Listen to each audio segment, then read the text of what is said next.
Credence book of world रेकॉर्डमध्ये नोंद झालेली पहिली digital media press media live. आपण पाहत आहात प्रेस मीडिया लाईव्ह।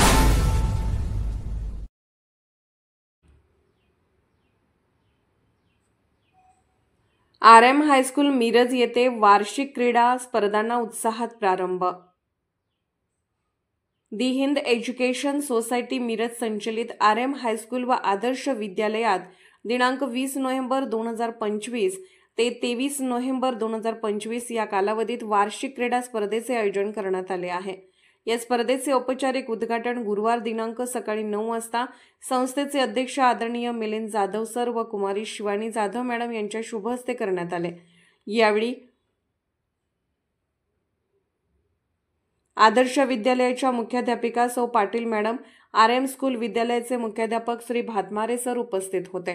या क्रीडा स्पर्धांमध्ये धावणे, लांब उडी, उंच उडी, kabaddi, kho kho, relay, slow cycle व इतर विविध मैदानी खेळांचा समावेश असून विद्यार्थ्यांनी मोठ्या उत्साहात सहभाग नोंदवला।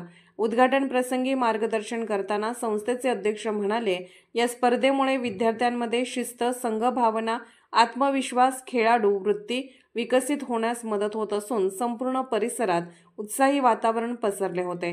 त्यामुळे मी शिक्षकांना आवाहन करतो की प्रत्येक 3 महिन्याने शाळेमध्ये क्रीडा स्पर्धा घ्याव्यात व मुलांना खेळाचा आनंद द्यावा। या मार्गदर्शनामुळे विद्यार्थ्यांमध्ये नवचैतन्य निर्माण झाले। कार्यक्रम यशस्वी करण्यासाठी सर्व शिक्षक, शिक्षिका, शिक्षकेतर कर्मचाऱ्यांनी विशेष परिश्रम घेतले आहे।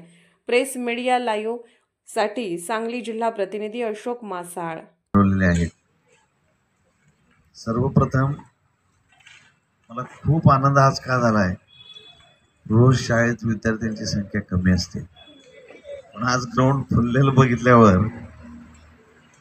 क्रीडाचं किंवा खेळाचं महत्त्व तुमच्या उपस्थितीतून जाणवते आणि खरोखरीच आपल्या शाळेचं वैशिष्ट्य अभ्यासाबरोबर खेळाचंही महत्त्व तितकंच आहे।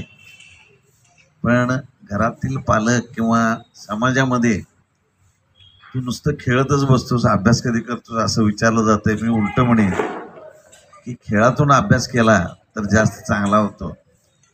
यासाठी आपण क्रीडा धोरण आखलेलं आहे। आता आपल्या मुख्याध्यापकांच्या मनोगतातून आपल्याला लक्षात आलं की आपण कधीतरी येऊन ग्राउंडवर किंवा कुठल्या तरी क्लबमध्ये येण्यापेक्षा आपल्या शाळेच्या वेळापत्रकामध्येच, आम्ही कालच मीटिंगमध्ये यापूर्वीही सांगितलं होतं की तुम्हाला तुमच्या रोज अभ्यासाच्या वेळापत्रकातून तुमच्यासाठी खेळाचाही तास आम्ही नियोजित केला आहे।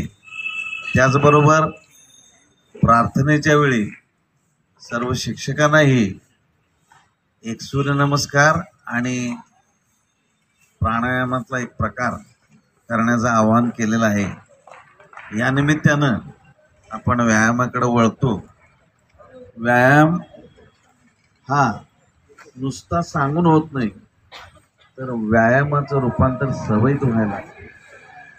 सवय कशी लागते? कोणतीही गोष्ट 21 दिवस केली की ती सवय लागते।